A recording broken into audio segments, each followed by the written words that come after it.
Wow. Well, hey, here's what we're going to do, kind of shifting gears.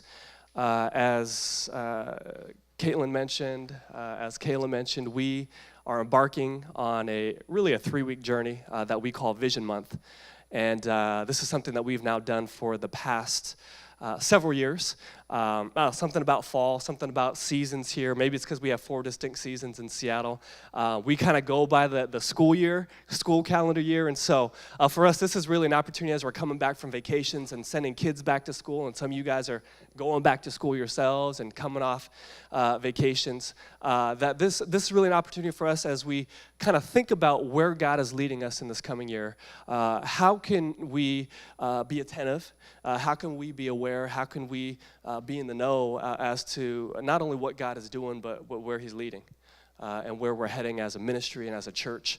Many of you know that we're in an interesting, exciting time, a season as a church. We are actually coming off a year 4, so we're going to have our 4-year anniversary in the first week of October. But that means that we're actually going into our 5th year as a church. Can you believe it's been that long? How many of you guys have been here since the beginning? Okay, like 3 people. Awesome. We're still kicking. We're still around. For those of you who have entered into this community more recently, this has been a journey. And church planting is certainly not easy. And in fact, I've shared this before, and I'll say it again, that even statistically, we're aware that becoming a church and sustaining as a church is difficult and challenging. And statistics will tell us that actually by year 5, 80% of churches will close their doors. So 80% of churches will actually not make it past this coming year. And so for us, as we are in this crucial moment, crucial time in history and in our city and in our lives, what does it look like? I think now more than ever is a time for us to come around what we're about, what God is calling us to as a church. And so that's what we want to do today. We want to talk about really some vision. And before we kind of get into the nitty-gritties of kind of our vision, and we're going to be expounding our vision statement as a church over the next couple of weeks. I wanted this morning to kind of start our time, to in some ways lay the foundation for this month, Vision Month. I want to speak to us from the topic of vision worth following. A vision worth following. I don't know kind of what typically comes to mind when you think about vision. But for me, when I think about the word or the term vision, I immediately think about sight. That's kind of what I think about. I think about like my optics. I think about like my glasses. Anybody wear glasses here? Okay. I remember, do you guys remember the day you got your glasses? Like, my vision isn't that bad, but it was still kind of bad. And I didn't realize it, of course, right? And so I would go to school, and I would be sitting in the back of the classroom because I'm certainly not going to sit in the front, but I can never read the board. And my parents would always get mad at me because I would just come home never knowing what I'm supposed to do. I wouldn't know how to do the math assignments. And partly it's because I just couldn't read the board, but I just thought that was kind of normal. And or I'd be walking down the hall. Have you ever done this? You'd walk down the hallways, and people at a distance would kind of seem like a blur. And so this would happen all the time where people would be walking down the hallways and they would like kind of wave, but I couldn't see who they were. And so I didn't know if they're waving to me or the person next to me. And so I just didn't do anything until they finally get close enough where you can actually see them. But by then they already think you're a jerk and that you don't want to say hi, and so they don't want to be your friend anymore. And so I would lose so many friends because I was that dude that would walk down the hallways but thinking I was too cool just to say hi, you know? But it wasn't that. It was just because I couldn't see them. I played on the tennis team. How many know tennis? You get this like green little ball, and I would be the dude that was like squinting, and like I would hate receiving serve because I would never see the ball until it was right in front of my face, and then it was too late. So the moment I got glasses, let me tell you something, everything changed. My tennis game changed. My friends changed. I actually started having some friends. My grades didn't change a whole lot, but I saw the board. But how many know all of that sight, the ability to see, the ability to have some vision is important. It's imperative for us just to kind of get by in everyday life. And I want to suggest this morning, whether you wear glasses or not, that isn't it true? As important as it is for you and I to see with our eyes physically, I want to suggest that it's as equally important and necessary and essential for us to have this other kind of vision. You know the kind of vision that I'm talking about? The kind of vision that's defined by the ability to have a mental image or a mental picture of what could be or should be. That's really what vision is. It's the capacity to have a mental image of and a picture of what could be and what should be. Because see, we all can kind of see what's around us. Right? Without glasses, we can all kind of see what's right up in our faces. But it takes some extra help and some vision to see beyond that. And oftentimes, I think in life, we don't actually have the vision to understand and to recognize that there are things that are actually not yet happening in our current sphere, in our current season, in our current space, in our current state of affairs. And what vision enables us to do is it enables us to have a vision, the ability to see what actually could be and what should be. And I think it's so important because in a lot of ways, I think this is why you and I get stuck. Right? We get stuck and we show up in church and we come to church, but then we don't know why we're coming to church because we actually don't have any vision for it. Or maybe you find yourself in a relationship and you find yourself kind of getting stuck in your relationship, and oftentimes I think it's because we actually don't have a vision for it. You find yourself stuck in your finances, you find yourself stuck in a job or in a career or in a particular vocation, you don't know why you're stuck there, and oftentimes I think it's actually because we actually just don't have enough vision for it. And so I want to just quickly give us let me give you a couple reasons why I think vision is so important, especially when it comes to this idea of being a church and becoming the church that God is calling us to be. I want to give you a couple reasons why I think vision is so important. In fact, can I be so bold to suggest that actually if we don't have vision, I don't think we're going to succeed. I don't think we're going to succeed. We need vision, and here's a couple reasons why. Number one is this. Vision shows us where we're headed. Vision shows us where we're headed. Without vision, it's actually really hard to know where you're going. Right? I had to go get my driver's license renewed the other day. I just had my birthday a week ago, and so I was already a week late. So I went on Friday, had made these plans. Have you guys done that? You have to go in to the DMV. So first I went to the wrong DMV, and they're like, well, we don't do driver's licenses here. You got to go to the other one. So I went to the other one, and then you have to take out the ticket. So I take out the ticket, and my ticket's $196. So I'm like, oh, good Lord, I got to work on a sermon, but I'm going to be sitting here for a while.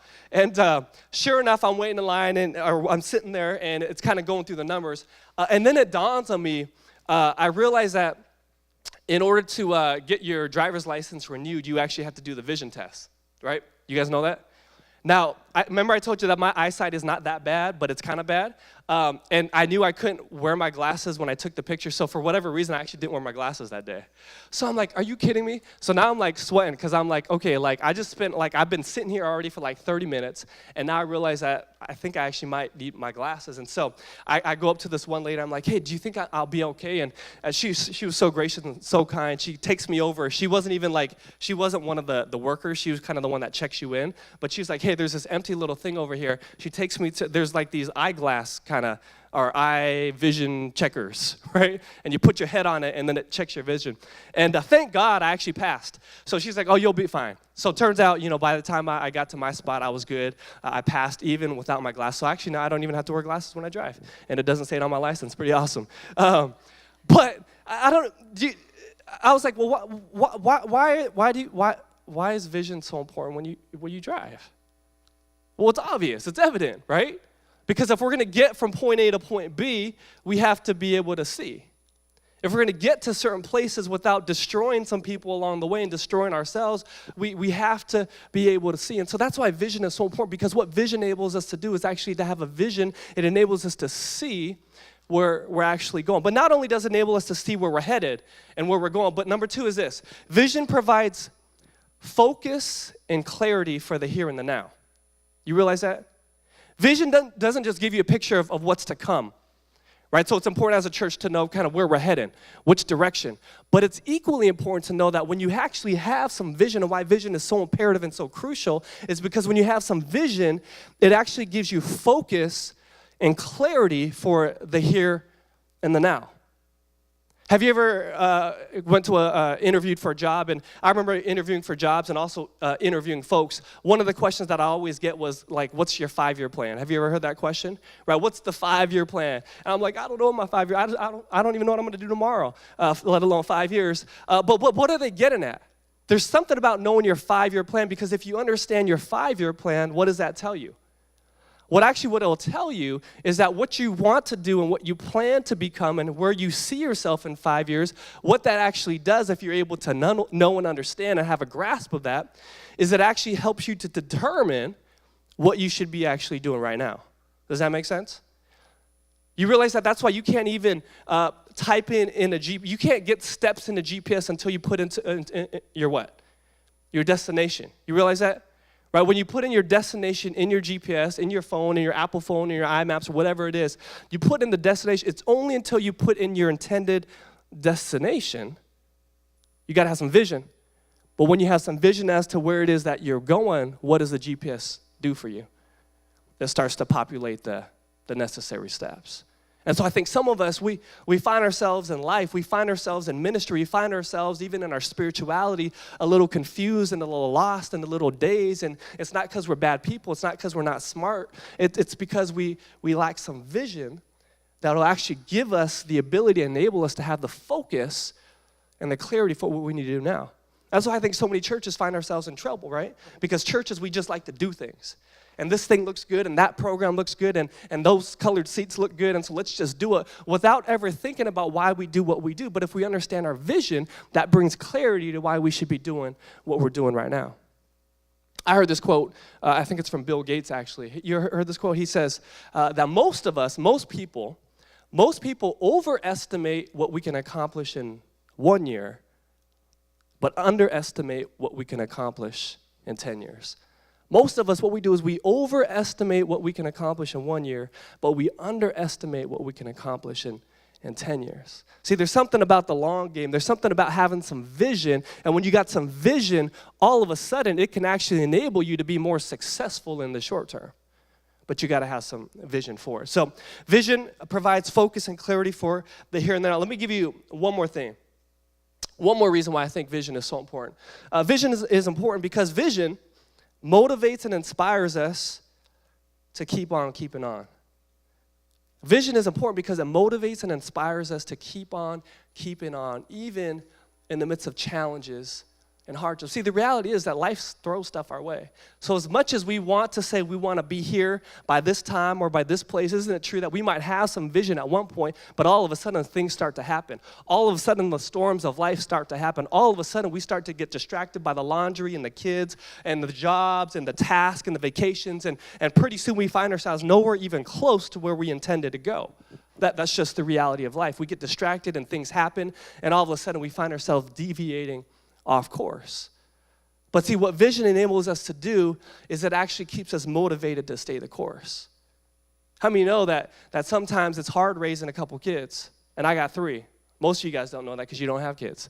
But for those that do, right, there are moments and times where I'm like, I don't want to raise my kid, especially my 4-year-old right now who's throwing temper tantrums. But what I do is I remind myself that if my vision is to actually make sure that my kids are following Jesus and make sure that one day they're going to get themselves into college, then all of a sudden that gives me some encouragement, that gives me some motivation, that gives me some inspiration that even when my kid is throwing a temper tantrum in the middle of a mall, I can still love him, kind of, sort of, and embrace him. Because I got some vision for where he's going to be and where I want him to go as a parent. See, some of you know that we went through some hard stuff this past year as a church. We lost some important people, some key people, some dearly loved people, and certainly didn't help with kind of all that was going on in the world and the socio-political climate and just the craziness of even what's happening in some of evangelicalism. And there are moments and times where I'm like, I don't want to do this anymore. Can we, I don't want to be a part of this. If this is what it means, I don't want to do that. Can we? There have been moments and times, but when I have some vision, it keeps me focused, but it keeps me encouraged and motivated and inspired to keep on keeping on. And so here's what I want to say. The point of this is if we're going to succeed as a church, we got to have some vision. We got to have some vision. If we want to become financially sustainable and independent from our parent church, we got to have some vision for it. Come on, if we want to see more people who are lost become saved, we got to have some vision for it. If you want to see your co-op start to reach people that they've never reached before, guess what? You got to have some vision for it. If you want to see people start coming through these doors who can feel a sense of belonging and acceptance and be embraced, it doesn't matter what they look like and what color of their skin and what language they speak and how they dress and what they think and what they believe and whatever class or education they come from, if you want to see that kind of church, then guess what? You and I, we have to start having some vision for it, because if we don't start having some vision for it, it's not just going to happen. It doesn't happen that way. See, vision is imperative for success, and it's imperative to become the things that we want to be and the things that God wants us to be. And not just for the church, but for any human endeavor, right? Vision is so important. It's so important for your organization. It's so important for your business. It's so important for life. Come on, if you want to succeed in life, can I just encourage you? You're going to need some vision. If you want to succeed in your relationships, you want to succeed in your marriage, you want to succeed in raising some kids, you want to succeed in your finance, you got to have some vision. We got to have some vision. And so what do we do then? This is really the question that I want to kind of spend the next remaining moments of time that we have together with. The question that I want to ask then is, okay, if vision is so imperative, if it's so important, then here's kind of my two questions for us. Where do we get it, and what do we do with it? Where do we get it, and what do we do with it? And I want to give us two answers, really. The first is this. Where do we get it? If we're lacking some vision, if you're lacking some vision in your life right now for your situation, for your circumstance, for your ministry, where do we get some vision from? I want to propose that this is kind of where we get it from. We get it from God. Did you realize that? Some of you are like, I knew he was going to say that. You get it from Jesus. That Jesus is always the right answer in church. Where do you get Jesus, right? But let me show you really quickly. See, I want us to see something. Contrary to, I don't know when you think about vision, but when I tend to think about vision, I tend to think about like all the leadership conferences that I've been to. You know what I'm talking about? Like, because this is what we like to talk about. We assume that vision comes from leadership conferences. We assume that vision comes from reading that business magazine. We assume that vision comes from listening to the CEO of a Fortune 500 company, right? This is what we assume. We think this is where we get vision. But how many of you know that actually before it got to any one of those individuals or any one of those companies, it actually came from somebody who's a little bit bigger and better? It came from God. God is actually the originator of vision. Did you realize that? Do you realize that vision is actually biblical? Let me just show you really quickly a couple things, just because you thought we weren't even going to read the Bible today. We are going to read the Bible. Let me show you a couple things. See, I want to propose that you would actually be hard-pressed to find some significant biblical leaders in the Bible that didn't start with the vision. You know that? Let me show you a couple. First one is this. My dude, Abram. You guys remember Abram? Genesis chapter 12, 1 through 3.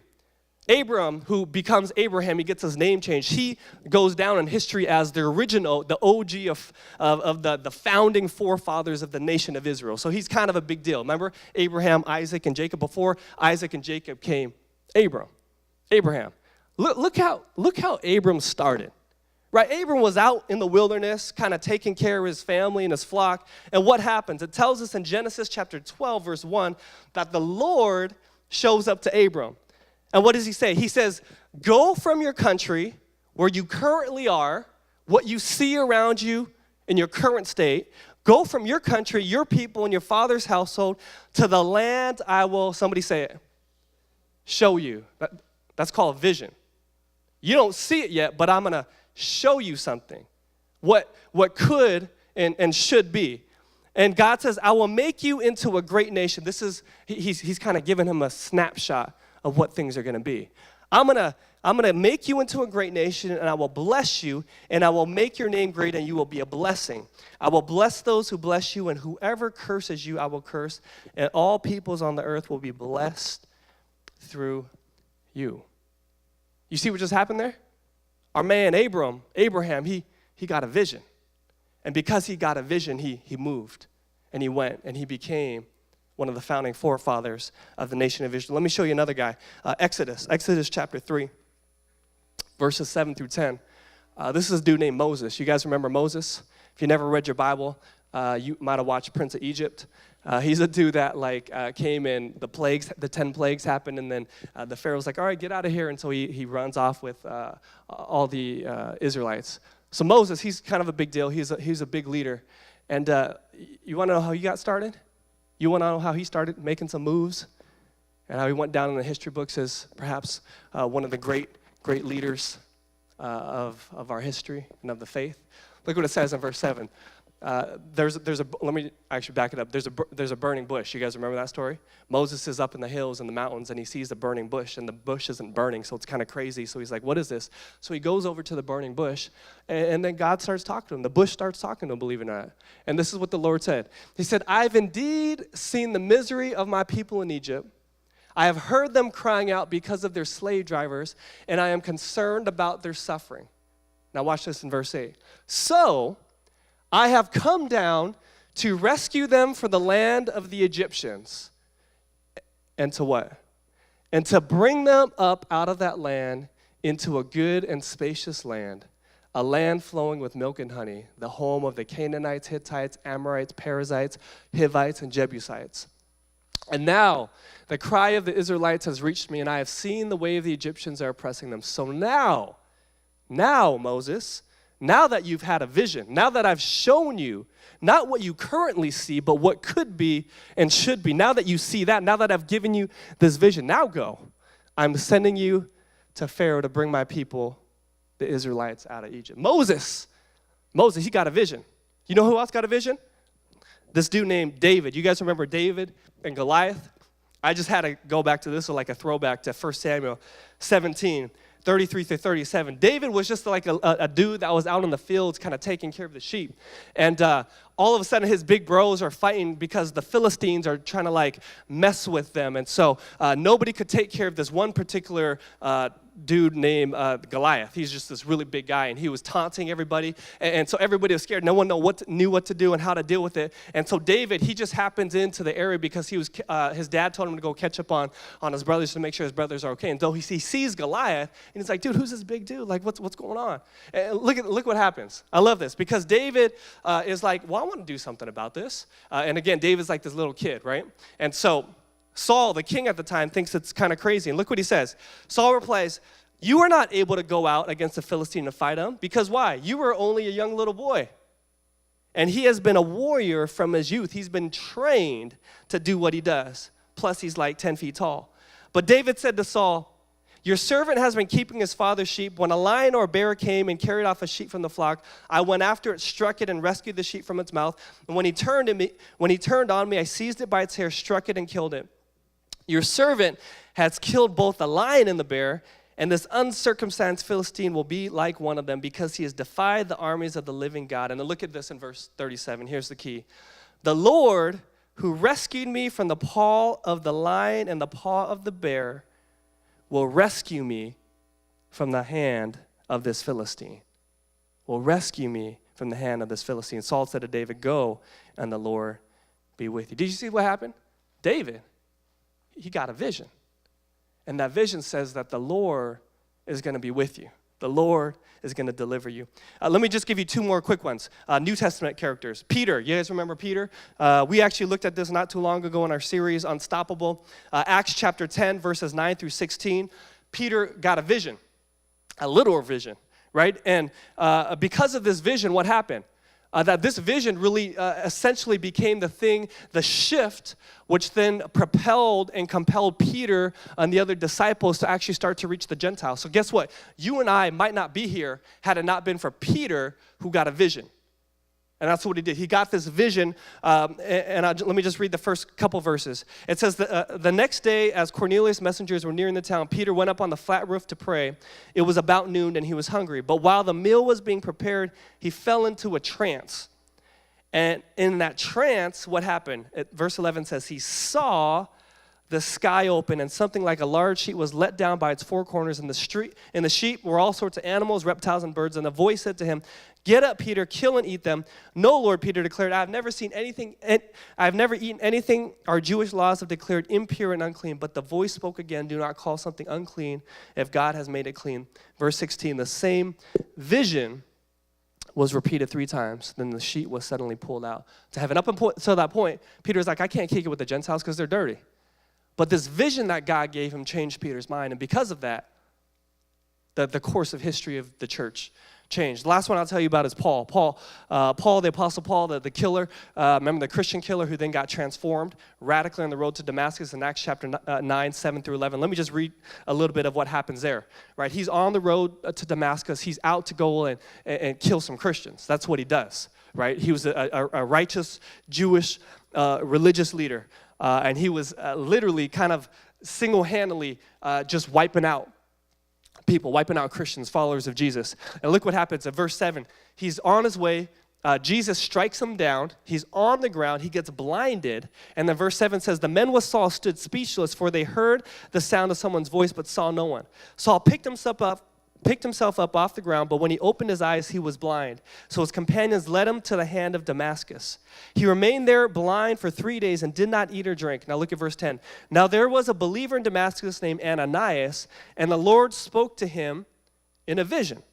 Calling Ananias, yes, Lord, he replied. The Lord said, go over to Straight Street to the house of Judas, and when you get there, ask for a man from Tarsus named Saul. He is praying to me right now. Verse 12, I have shown him, somebody say it, a vision of a man named Ananias coming in and laying hands on him, and so he can see again. Ananias goes and lays hands on Paul, and we know what happens.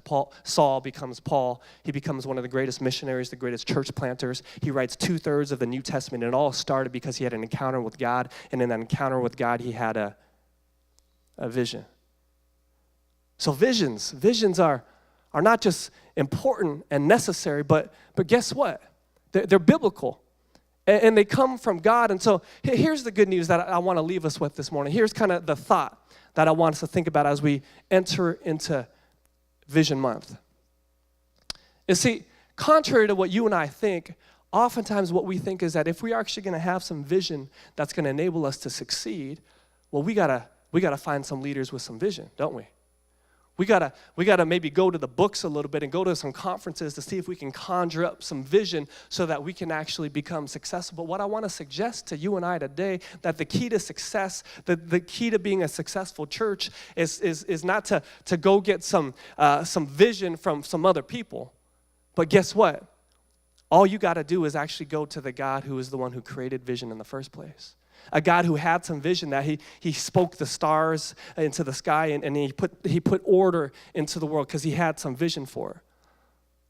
A God who as he was getting ready to go to the cross, Jesus had some vision while he's hanging on the cross to know that while this is hurtful and painful and excruciating and hard and difficult, and he didn't want to stay there, he had some vision of what would happen if he sought it through, if he finished it through to the end, if he stayed on that cross, and if he went to that grave, that on the other side of the grave, he was going to overcome sin and death and victory once and for all. That Jesus had some vision for that which enabled him. And so can I suggest to you and I that if we need some vision for our lives, if we need some vision for our relationships, if we need some vision for whatever it is that you're going through, if you need some vision for your church, then can I propose and suggest that we actually just got to go back to the source of our vision, and his name is Jesus. See, at this church, the vision of this church is not about any one person. It's not about a pastor. It's not about a program. We've got a vision statement. Let me show you the vision statement. Do you have that vision statement, Tim? And again, we are going to spend some time unpacking this. But here's what I want us to see. That our vision as a church is not a statement. It's not some ink on a piece of paper or some words on a screen. You realize that our vision statement is actually about a person. And this person, his name is Jesus. In fact, if you look at our vision statement, a movement of disciple-making communities in the marketplace that are deeply connected to God, radically committed to one another, and crazy about partnering together with Jesus to restore the beauty of the world. I don't know if you realize this, but our vision statement is comprised of our 3 core values. And our 3 core values is connected to God, is the first one. Number 2 is that we would be committed to community. And number 3 is that we'd be crazy about the world. Those 3 core values, that's it. Those are the core values. But here's what I want us to see, that those 3 core values that make up our vision statement, we didn't make those up. We weren't like super genius that we came up with this grand idea and had this really awesome vision because we thought it was so original and so awesome. This is like so far from original, guys. You know who made this up? Yeah, Jesus. Jesus did. In fact, these are, if you were to distill down and to kind of summarize, if you could, not that we should, but if you were to try to, if you were to kind of distill who Jesus is and what he was about, I would propose and suggest that you can actually kind of distill Jesus down to these three core dimensions. That Jesus himself was connected to God. Jesus was deeply connected to God. I'd read some passages, but just for the sake of time, we won't go into them. You can look, here, let me give you the passages so you can read them on your own. John 5:19 through 20 is a great passage that illustrates this fact that Jesus was so connected to his heavenly Father that he wouldn't do what he wanted to do. He would only do what his Father told him. But that tells us that in order for him to see what his Father was doing, that he had to be so in tune and so connected with his heavenly Father that he can get the correct orders and the marching orders to actually fulfill what it is that God wanted him to do. So Jesus himself was deeply connected to God. But do you realize that Jesus wasn't just connected to God, he was committed to his community. He was radically committed to his community. I'll give you this verse.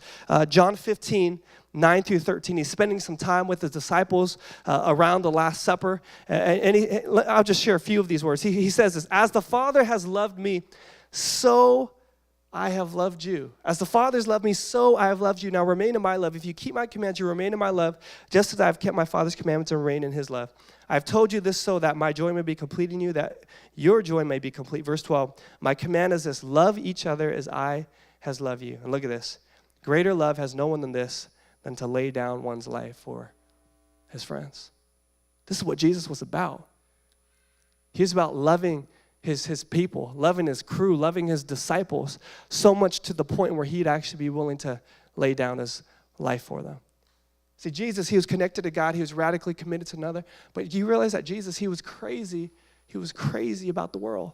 For God so loved the world. So God wasn't so angry at the world. It was God so loved the world. That's why he came. That's why he sent his son Jesus. God is crazy in love with the world, and he saw the hurt and the brokenness and the hopelessness, and God says, I need to do something about it, so I'm going to send my son Jesus. And so that's why when Jesus shows up on the scene in Luke chapter 4, he goes away for 40 days in the wilderness, gets tempted, shows up on the scene, starts preaching in the synagogue, opens up the scrolls, and he starts reading the passage in the scrolls, and this is what he says in the scrolls. He says, the Spirit of the Lord is on me, referring to himself, because he has anointed me. This is what Jesus is saying I've come for.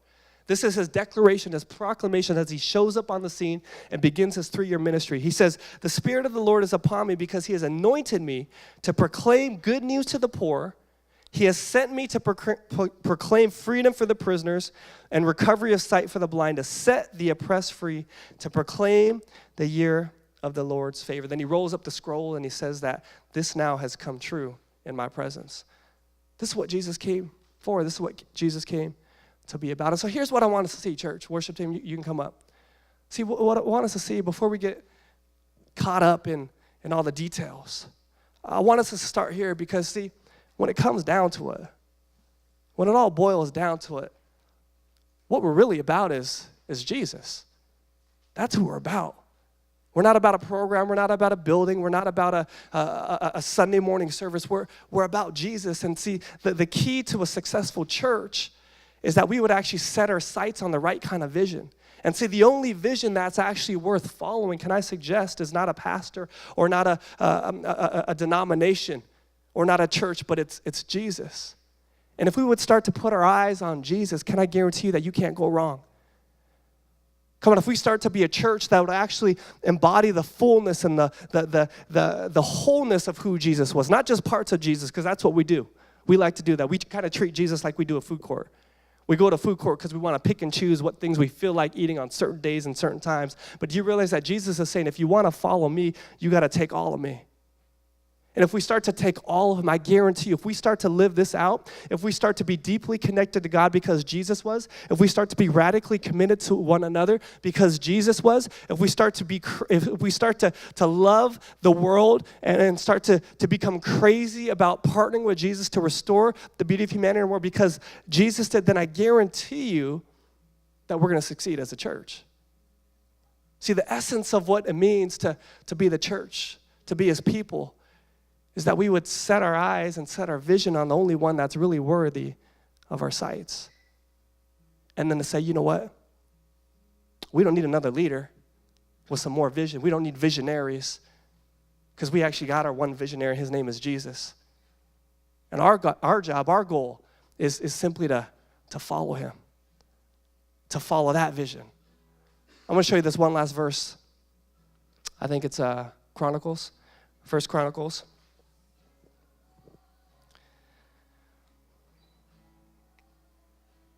It's Colossians. Guys, I lied. Colossians 1. Close. It was a C word. Colossians 1:15 says this, the Son is Jesus Christ. The Son is the image of the invisible God,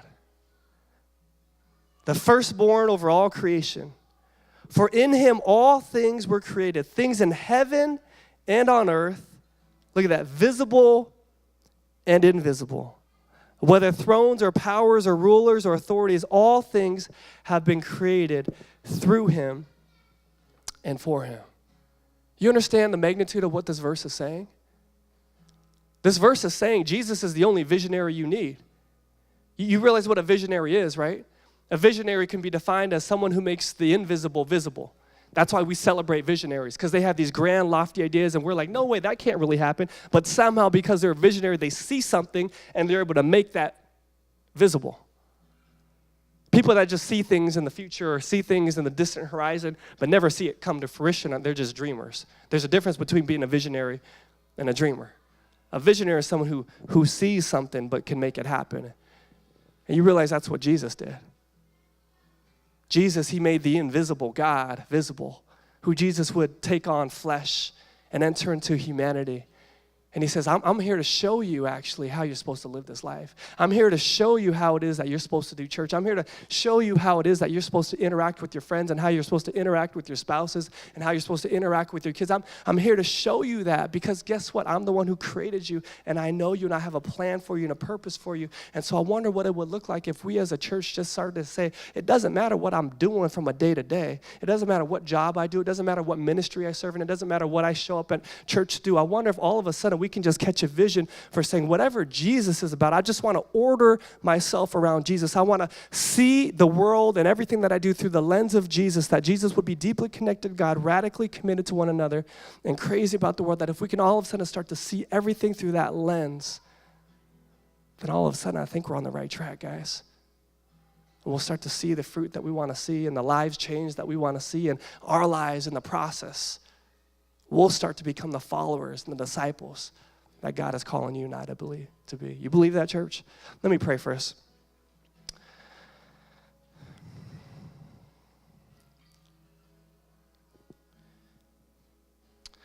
Father God, we just admit that we get lost sometimes.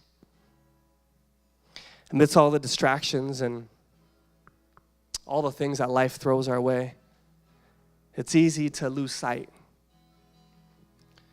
And so this morning, we just want to remind ourselves that it's really not that complicated, that it's actually pretty simple. That if we want to be the church that you're calling us to be, it's not about memorizing certain principles or figuring out how to do certain tasks, and all those are important and helpful. But the essence of what it's about is that we would actually start to set our eyes back on you, Jesus. That you, Jesus, would be our vision. That you're the only vision that's really worth following. And so, God, I pray that you would help us as a church to put our eyes back on you, Jesus. That we would see you for who you are. And that we would see not just parts of you, but all of you. God, that we would see you in all of your fullness and what you're about, Jesus. And that we would say yes to that, not just parts of you, but to all of you, that we would say, yes, we want to commit to following you, and we're signing up to follow after you, Jesus. So God, I pray for those of us here this morning that maybe we would admit that there are parts of Jesus that we've wanted to deny or not subscribe to or not adhere to. Maybe for some of us here this morning,